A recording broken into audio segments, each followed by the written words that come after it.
Piensa en tu caricatura favorita de la infancia. En ese momento de inocencia, en risas, en los personajes que sentían que eran tus amigos. Ahora, ¿y si te dijera que esa inocencia fue un campo de batalla? Que esos dibujos tiernos y coloridos eran en realidad soldados en la guerra ideológica más grande del siglo XX. Porque durante la Segunda Guerra Mundial, el gobierno de Estados Unidos y los grandes estudios de animación como Disney, Warner Bros., entendieron algo fundamental. La batalla final por el futuro no se libraría únicamente con misiles, sino que debían ganarse la mente de la siguiente generación. Y el arma más efectiva para llegar a esa mente, pues era la caricatura. Era llegar a la mente de los niños. Hoy vamos a hablar crudamente de cómo se aprovecharon de las cosas más tiernas para transmitir su mensaje propagandístico. La primera misión de esta guerra animada era movilizar el frente interno. Había que convencer a la gente de que la guerra era un esfuerzo de todos y que cada pequeña contribución era un acto heroico, a pesar de que estuviera cada quien en sus casas. Disney fue un maestro de esto. Tomemos el corto de 1942, The New Spirit. Esta caricatura fue protagonizada por el Pato Donald. La trama es simple. A Donald le informan por la radio que debe pagar sus impuestos para ayudar al país.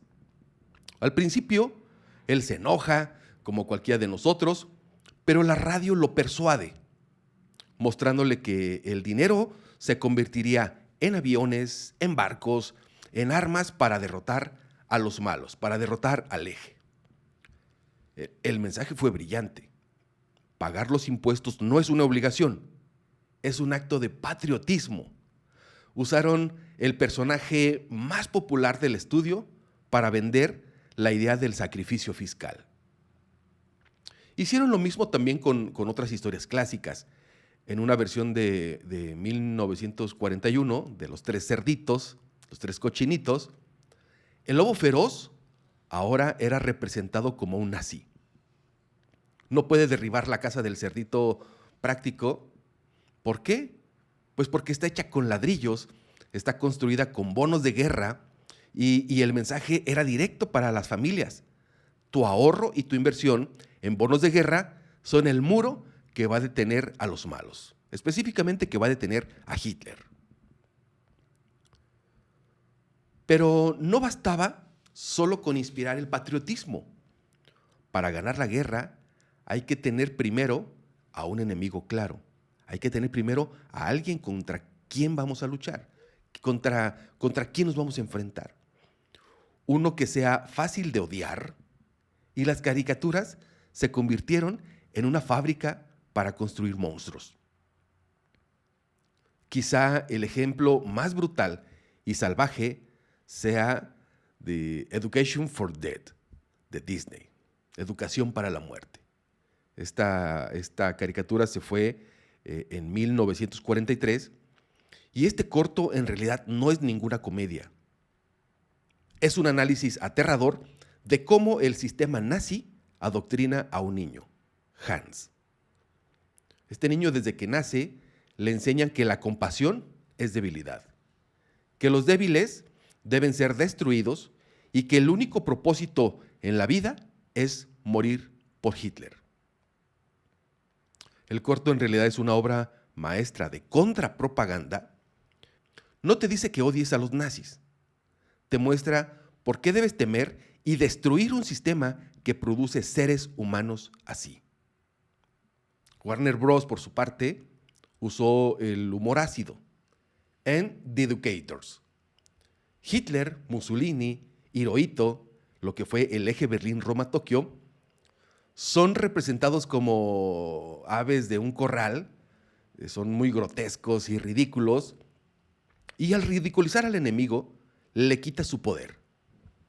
Lo conviertes en un bufón al que no hay que temerle, sino es un bufón al que hay que aplastar. Al finalizar, con las cabezas de los dictadores como trofeos de caza, es impactante y deja claro el objetivo final de la guerra.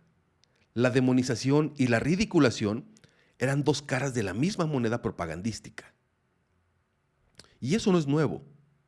Eso se hace desde los romanos, cuando hacían sus obras de teatro, ridiculizando a los emperadores en turno.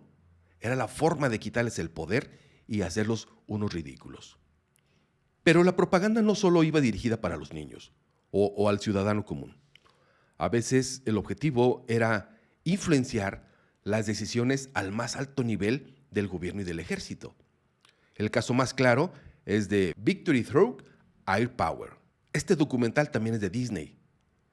Era un documental animado basado en un libro que defendía una idea radical para la época: que la guerra se ganaría no en tierra ni en el mar, sino con bombardeos aéreos estratégicos de largo alcance. La película fue financiada por el propio Walt Disney. Esta película es una pieza clave en la guerra de los mensajes porque su audiencia no era solo el público general, sino los estrategas en Washington. Fue tan influyente que aún se cuenta, inspiró el diseño de una bomba real apodada la bomba Disney. Búsquenlo. Capaz de penetrar los búnkers de hormigón que tenían los alemanes. La animación no estaba reflejando la guerra, estaba ayudando a diseñarla. Y siempre la propaganda más efectiva es la que no parece propaganda en absoluto. Es la que se disfraza de algún cuento, de alguna fábula, y el mejor ejemplo de esto es Chicken Little, de 1993. Esa película la hicieron muchos años después, pero es una película viejísima. En la superficie es un cuento infantil, pero en el fondo es un manual de manipulación de masas. El zorro, Foxy Loxy, lee un libro de psicología que originalmente era Mein Kampf, de Hitler, para aprender a controlar el gallinero. En lugar de atacar el frente, elige al miembro más ingenuo de la comunidad, Chicken Little, y lo manipula para que crea que el cielo se está cayendo. El pollito aterrorizado difunde el miedo y aunque el líder del gallinero intenta calmar a todos con hechos, el zorro lanza una campaña de desprestigio y de chismes.